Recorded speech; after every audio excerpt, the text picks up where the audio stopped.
Alrighty, hello guys. So here it is, R1 moto vlog. Everybody's been asking for it and I'm finally getting around to doing it. Anyways, getting to the topic of this video, my friends, we will be talking about the advantages and the struggles of upgrading to a leader bike as such. First we're going to talk about comfort and then power and the differences I've felt going from the R6 onto the R1 in both a daily commuter aspect and a canyon warrior aspect, or weekend warrior.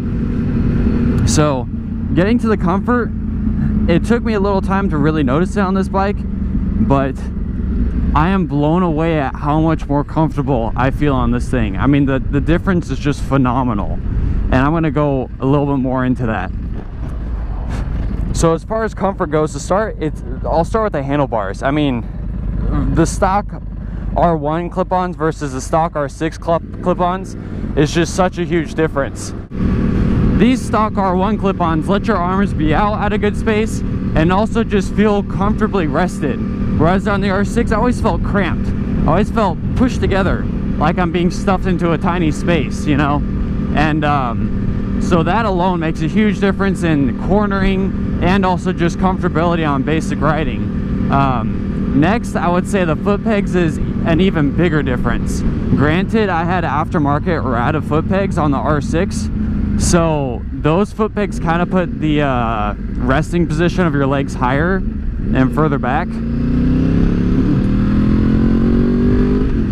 And because of that, it caused my legs to be completely bent. So instead of having an open stance like this, they're just always completely bent and also further back.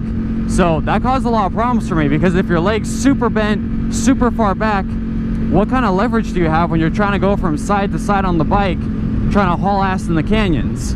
I mean, it's difficult. It was a pain in the ass. I didn't notice it until I started really getting used to this bike. That made a huge difference though, absolutely huge. And also because of the way the R6 was sitting, it pushed my balls into the tank and also put a lot of weight on the front end, on the handlebars. So I think that's partially why I was having so many problems with cornering, because on the R6 the front end would give out a lot. I never had problems with the rear tire losing traction. It was always the front tire. And a lot of it now, I believe, is because of the seating position I had, because it pushed my body weight so far forward and pushed my balls into the tank and made it so I could not put my body weight on the rear pegs as much as I should have been able to. And I noticed that being such a big difference on this bike, because with the corners I've been taking, when I take them, I literally, all of my weight, if I'm taking a right-hand turn, all of my weight is on my right leg. Like all of it. I have almost no weight on the bars, and I can just so much more easily control it because I'm not being pushed onto the front end, you know? And that also, it just makes it more comfortable. My balls aren't being pushed into the tank. I can sit comfortably. If I want, I can sit a little bit more forward and be a little bit more upright, a little bit further back. And also the seat on the R1 curves downwards and kind of molds to your legs smoothly, whereas the R6 is like a freaking board. It's just flat and then it drops off, and it causes it to push a lot on your inner leg, like right here. So that wasn't a huge deal to me, but really the big thing was the clip-ons and the freaking pegs. Granted, I replaced the clip-ons on the R6 with Renthal clip-ons, which helped a lot, but still the pegs were an even bigger difference. I didn't even know how much that was affecting the bike. And of course, you know, I mean, it's just generally a 600 is going to be smaller, so that's part of the problem right there. You know, I'm a big guy, I'm 6'4". This one much more so accommodates my height, and I'm just way more comfortable on it. So that's the main comfort issues. Everything just feels so much better on this leader bike. I mean, if you're 6'5" and you're having a hard time fitting on an R6, I would definitely try a leader bike and see how it feels, or an R1, whatever. I didn't know it would make such a big difference until I really got used to this thing, and I noticed, wow, now that I think about it, going back to the R6, shit, I had all these problems. I had a hard time doing this. I was uncomfortable because of this situation. My suit would have a lot of tension on my knees because they were bent so much, like literally completely bent. Whereas here, they're comfortably bent, how they're supposed to be, you know? So, aside from that, moving on to power, this is where I had more of a struggle, because I've had a hard time getting used to the throttle response on this bitch. Like, Granted, I have, you know, ECU flash, you know, whatever. I've got modifications that make it more aggressive and more twitchy, but I just recently started riding in A mode because standard is all I could really handle at first. But even in 6th gear on the freeway, little bumps just send the bike like that. You just end up doing this a lot and it jerks you around. And you're not trying to, you're trying to hold it straight, but it's like, dude, come on, these bumps just jerks you forward. And it's hard to get used to, it really is.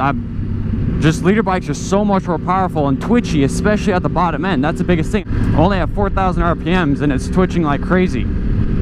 So imagine that in 6th gear at 7,000 RPMs. It's even more twitchy.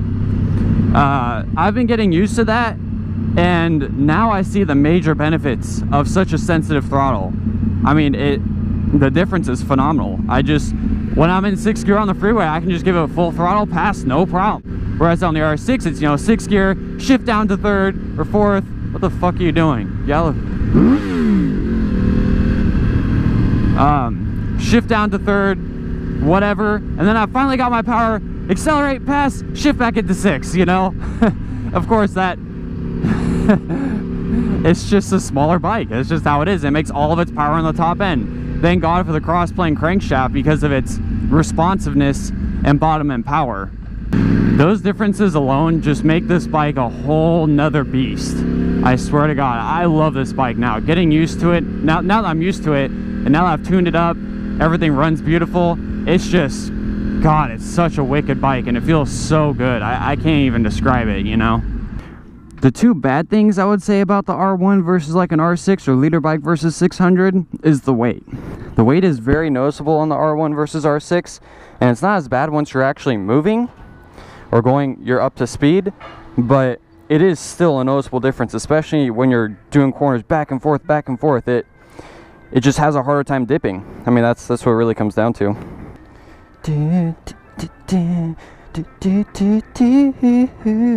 R1, you're so sexy, yeah.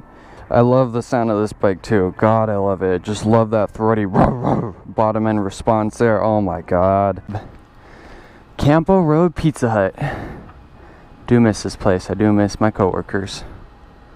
And just a quick update, just to let you know, my new job at Nissan El Cajon is going a little bit better. Got 1.5 cars sold this month, whereas last month that's all I have for the entire month, whereas this month we're only 10 days into it. So I'm doing better. I've made more in commission, although it's base pay or commission. And I'm just learning. I'm just trying to get better and better as I go. Learn the job. So that's the end of the video, guys. Please rate, comment, subscribe, share with friends and family. I'd really appreciate it, and I hope you like the R1 reveal. And I hope this gave you a good idea of the difference between going from a 600 to a leader bike with the advantages and struggles. And I highly encourage you to try riding a leader bike if you're comfortable on your 600 and feel like you're ready for an upgrade. That's it, guys. Have a good one. Bye.